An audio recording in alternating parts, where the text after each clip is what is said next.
the more clear your image of God, the less powerful it is, because you're clinging to it.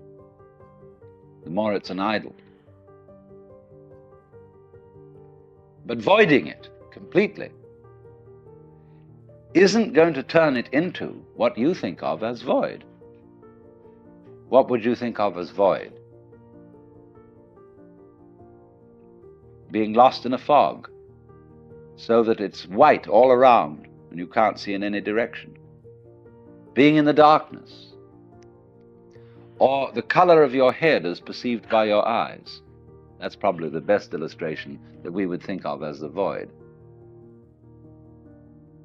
Because it isn't black and it isn't white, it isn't anything. But that's still not the void. Take the lesson from the head. How does your head look to your eyes? Well, I tell you, it looks like what you see out in front of you, because all that you see out in front of you is how you feel inside your head. So it's the same with this. And so, for this reason, the great sixth patriarch, Huineng in China, said that it was a great mistake for those who were practicing Buddhist meditation to try to make their minds empty. And a lot of people tried to do that. They sat down and tried to have no thoughts whatever in their minds.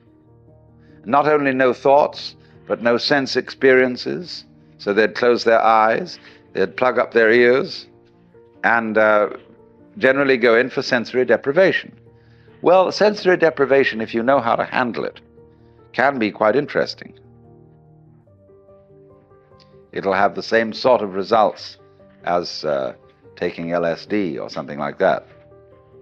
And there are special labs made nowadays where you can be sensorily deprived to an amazing degree. But if you're a sort of a good yogi, this doesn't bother you at all, send some people crazy. But if you dig this world, you can have a marvelous time in a sensory deprivation scene. Also, especially if they get you into a condition of weightlessness. Skin divers going down below a certain number of feet, I don't know exactly how far it is, but get a sense of weightlessness. And at the same time, this deprives them of every sense of responsibility. They become alarmingly happy. And they have been known to simply take off their masks and offer them to a fish. And of course, they then drown.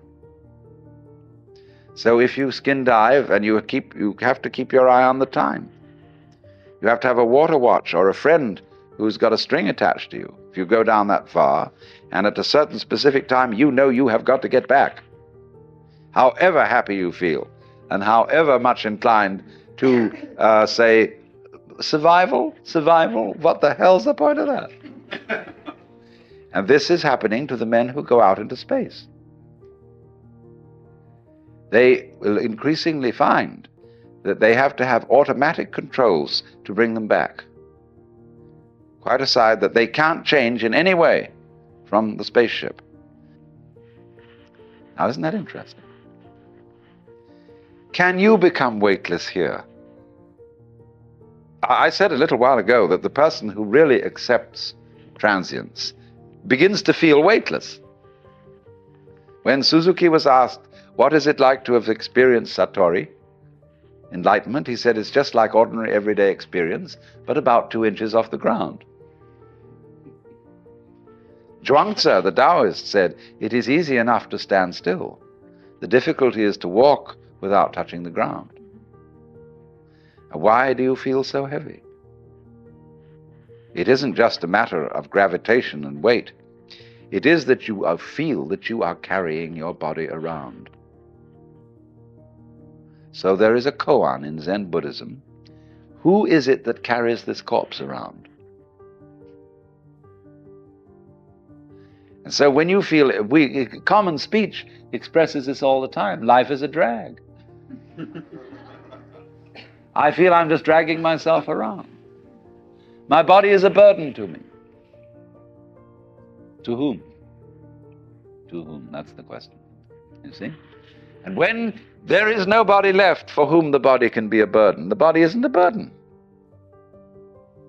But so long as you fight it, it is.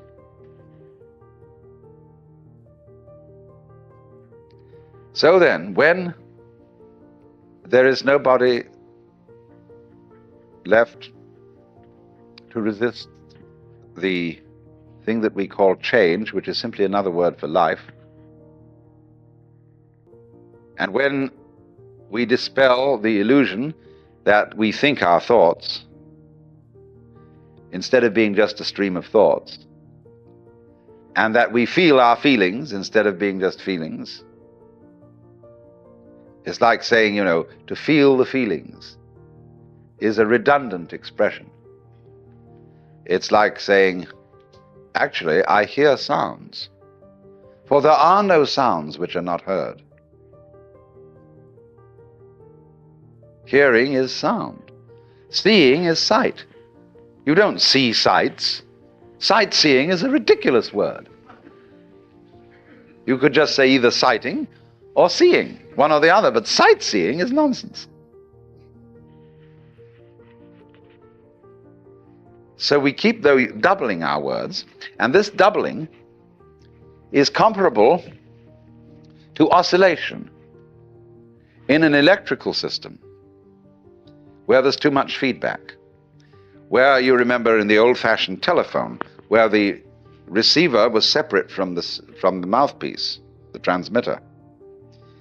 If you wanted to annoy someone who was abusing you on the telephone, you could make them listen to themselves by putting the receiver to the mouthpiece. But it actually didn't have that effect. It set up oscillation. It started to howl. It could be very, very hard on the ears. The same way, if you turn a television camera at the monitor, that is to say, the television set in the studio, the whole thing will start to jiggle. The visual picture will be of oscillation, like that. And the same thing happens here. When you get to think that you think your thoughts, the you standing aside the thoughts has the same sort of consequence as seeing double. And then you think, can I observe the thinker thinking the thoughts? Or, I am worried, and I ought not to worry, but because I can't stop worrying, I'm worried because I worry. And you see where that could lead to. It leads to exactly the same situation that happens in the telephone, and that is what we call anxiety, trembling. But this discipline that we're talking about of Nagarjunas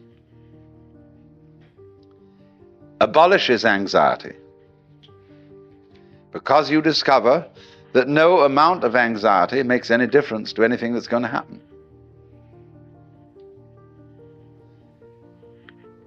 In other words, from the first standpoint, the worst is going to happen. You're all going to die.